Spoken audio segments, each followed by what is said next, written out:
Assalamualaikum warahmatullahi wabarakatuh. Selamat siang, Dokter Ali, Ibu Mingse, dan para orang tua hebat lainnya. Perkenalkan, saya Rahma, mamanya Arsaka. Nah, saya ingin sharing tentang bagaimana perjuangan saya untuk mencari kesembuhan Arsaka.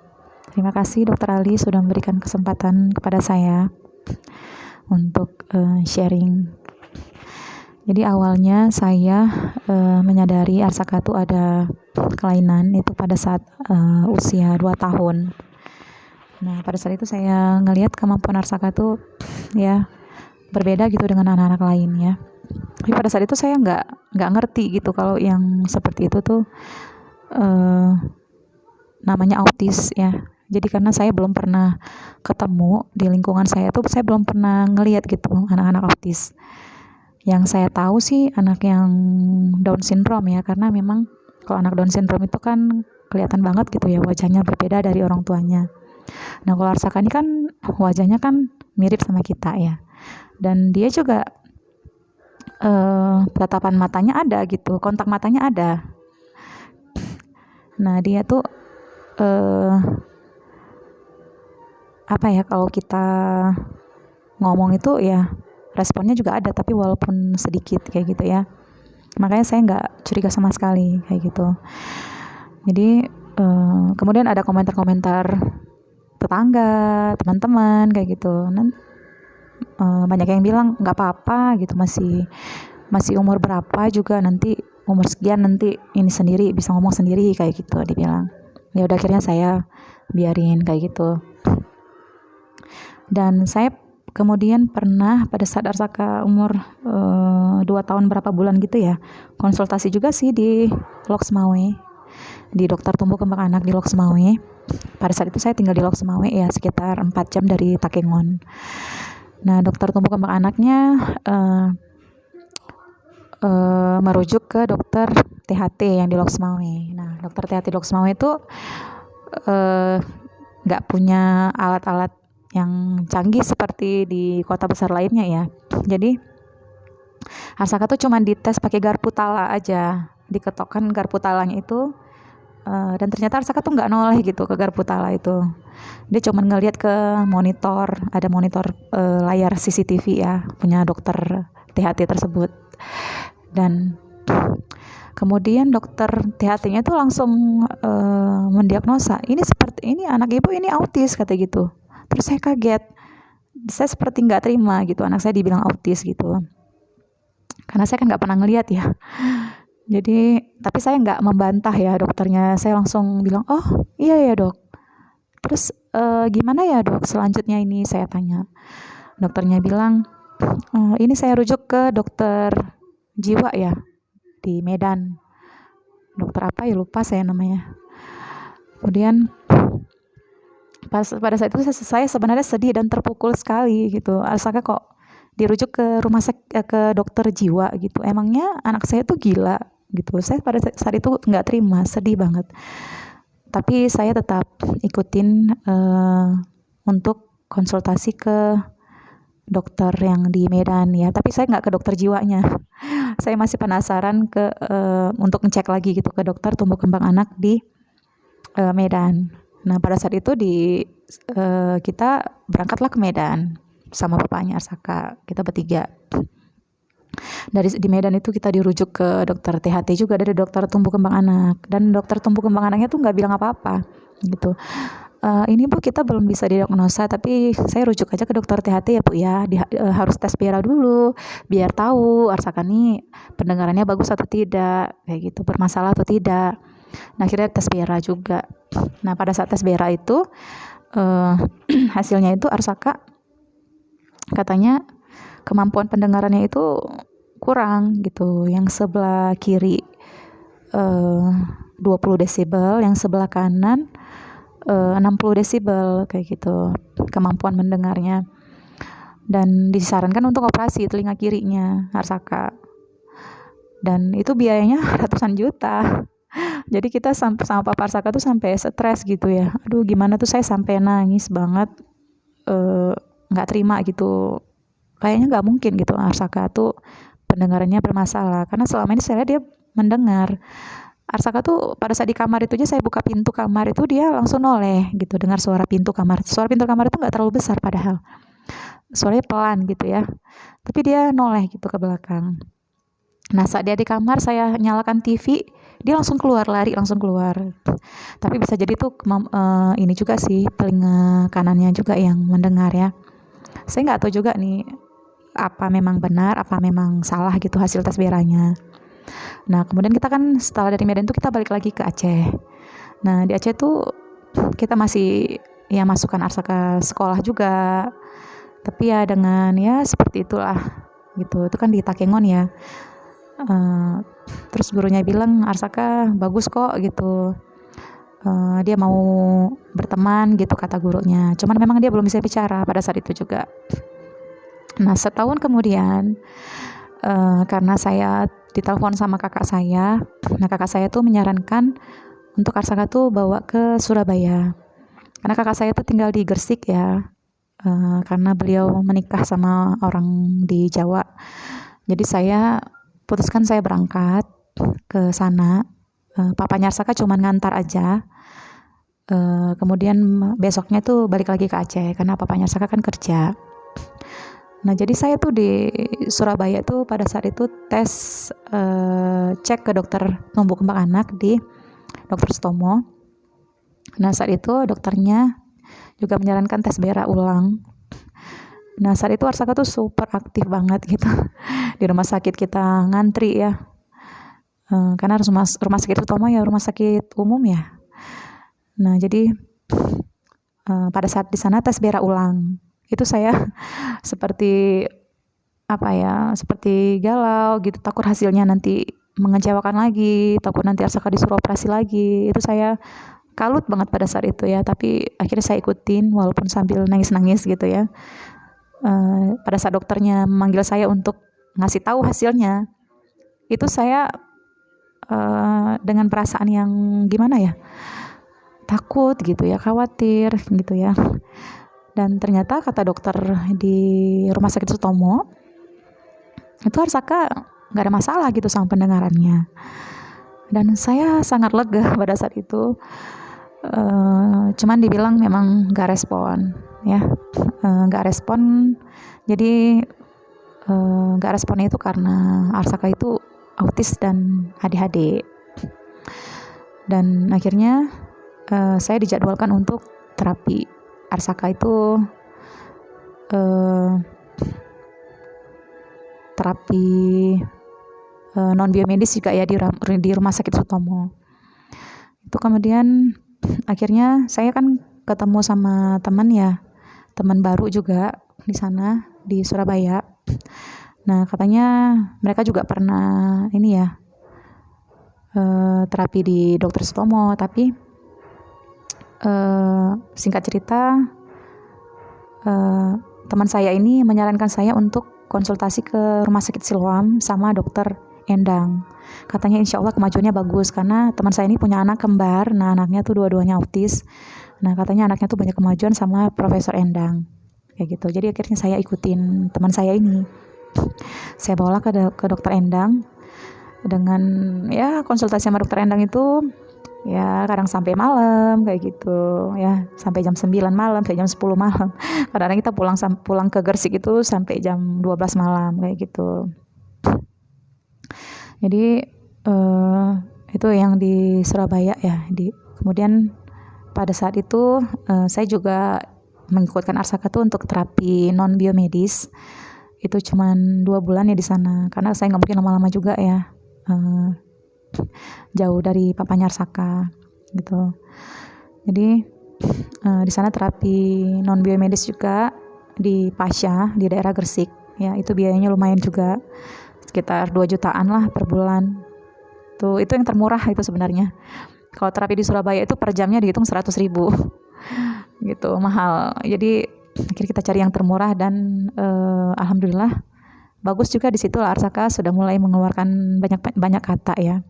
Walaupun masih awal-awalnya masih diajarin cuman ucapin satu suku kata seperti ma, pa gitu, sa kayak gitu.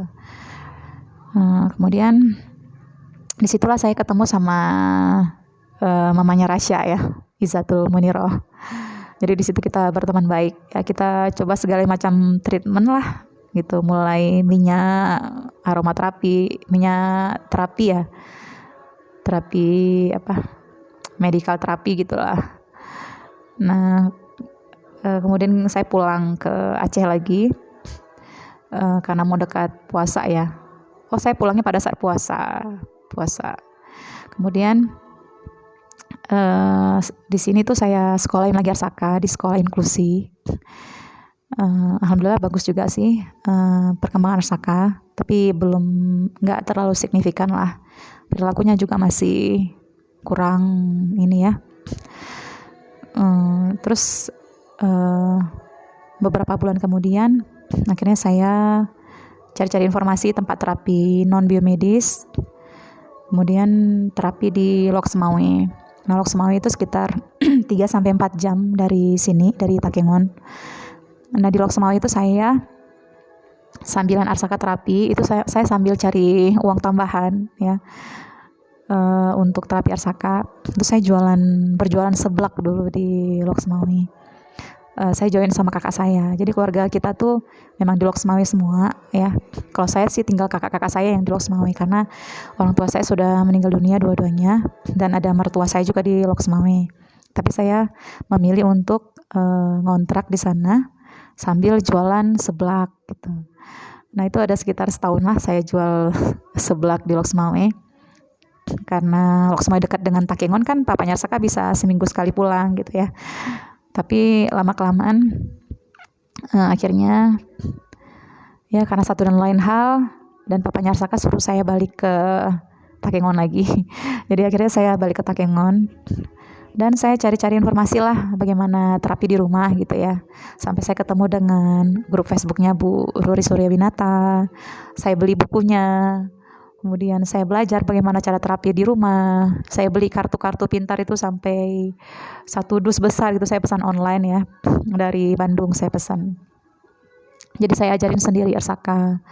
Tuh, dan kemudian saya ikutin diet dari Dr. Rudi ya. Dr. Rudi itu saya ikutin dietnya. Cuman ya memang nggak mungkin 100% juga ya, karena memang berat banget ikutin diet yang 100%. Tapi setidaknya saya memang menghindari yang makanan-makanan yang berbahaya lah bagi Arsaka. Ya seperti penyedap, pengawet, pewarna, coklat seperti itu ya. Itu kan sangat ini ya, efeknya tuh sangat luar biasa, mengerikan gitu untuk Arsaka ya. Jadi saya sangat menjaga Arsaka tuh jangan sampai menyakiti orang lain, jangan sampai mengganggu orang lain ya. Kemudian sampai akhirnya nih saya pada saat bulan Agustus ya, kalau nggak salah Juli apa Agustus ya, itu saya lihat sharing Juli atau Agustus tahun 2019 ya, saya ngelihat sharing mamanya Rasya Izatul Muniroh itu tentang Dokter Ali, dan saya baca, saya sangat tertarik gitu ya, cara menyembuhkan anak autis itu dengan cepat gitu tanpa diet. Nah, saya tertarik. Nah, saya ikutin bukan Zoominar awalnya siaran langsung di Facebook, kemudian bukan Zoominar ya, awalnya Zoominar, kemudian ada juga siaran langsung, itu saya ikutin, saya ulang-ulang lagi videonya berulang kali, kemudian di YouTube Mata Hati juga saya nonton lagi, saya pelajari, benar-benar saya pelajari. Akhirnya saya putuskan untuk ikut terapi Dr. Ali Senjaya. Dan saya benar-benar sangat yakin sama Dr. Ali Senjaya. Kenapa? Karena sebelumnya itu saya nggak pernah gitu menemukan terapi model seperti Dr. Ali ya, yang menjelaskan apa sih penyebab anak kita ini mengalami gangguan. Dan yang bikin saya bahagia banget itu pada saat Dr. Ali bilang ternyata anak kita tuh bukan autis, anak kita tuh cuma alergi. Nah, jadi saya di situ muncul harapan gitu ya. Pada awalnya saya nggak punya harapan tentang bagaimana masa depan Arsaka. Di sini saya punya harapan gitu ya untuk kesembuhan Arsaka, karena Arsaka ini bukan autis ya, melainkan alergi. Dan saya sangat-sangat berharap ya. Semoga Arsaka tuh benar-benar bisa sembuh, pulih gitu. Karena nggak selamanya juga kita orang tuanya kan bisa mendampingi Arsaka, mendampingi anak-anak kita gitu ya. Jadi dari cara dokter Ali menjelaskan penyebab-penyebabnya, antibiotik ya kayak gitu, kemudian vaksin. Karena memang Arsaka pada saat kecil dulu itu pernah diare, dan itu dokter anaknya itu nggak ngasih obat apa-apa, cuma antibiotik doang. Dan obat antibiotiknya itu bukan obat antibiotik yang generik, yang ringan gitu ya, eh, yang obat yang paten dikasih itu obat antibiotiknya. Tapi memang langsung sembuh, dan saya nggak khawatir sama sekali. Saya pikir nggak masalah gitu ya. Padahal di sebelumnya saya juga pernah dengar orang bilang jangan langsung kasih antibiotik gitu, karena nggak bagus kayak gitu. Cuman saya nggak berpikir nggak apa-apa kayaknya, saya pikirkan. Dan saya nggak nyangka itu sampai seperti ini gitu. Padahal justru antibiotik itu yang menimbulkan disbiosis ya. Karena setelah kasih antibiotik itu nggak dikasih probiotik. Ya, saya ingat banget Arsaka nggak dikasih probiotik apapun sama dokternya. Dan saya sangat-sangat menyesal pada saat itu ya. Tapi ya memang waktu kan nggak bisa diulang lagi ya. Kita nggak boleh menyesali yang sudah terjadi. Jadi saya Bismillah, saya ikhtiar sama pengobatan ikut protokol dokter Ali ini untuk menyembuhkan leaky gut Arsaka, karena menurut saya sih itu yang masalah utama Arsaka, penyebab Arsaka ya seperti ini ya, perilakunya seperti ini. Jadi ya seperti itulah yang bisa saya cerita ya pada para orang tua hebat semuanya.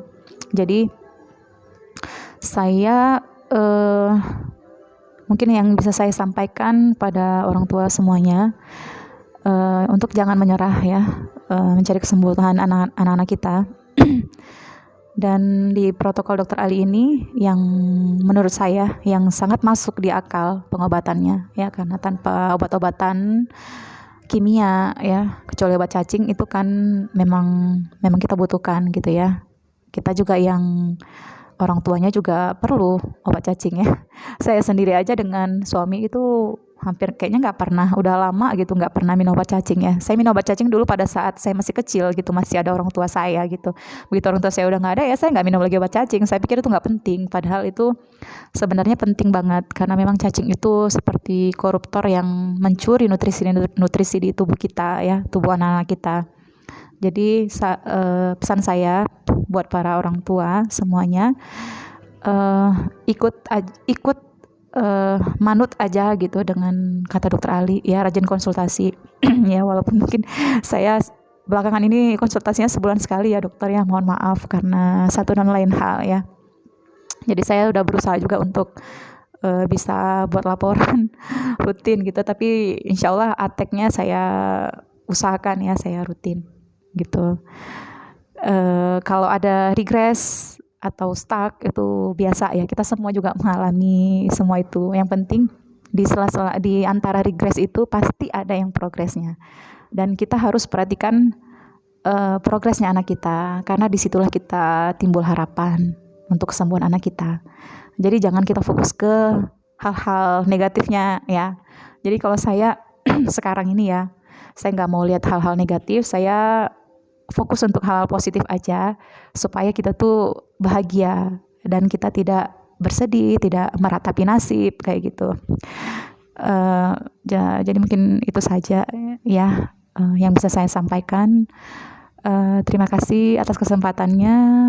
Saya bisa sharing di sini. Saya senang sekali bisa sharing di sini, walaupun dengan cara rekaman video ya, nggak langsung seminar.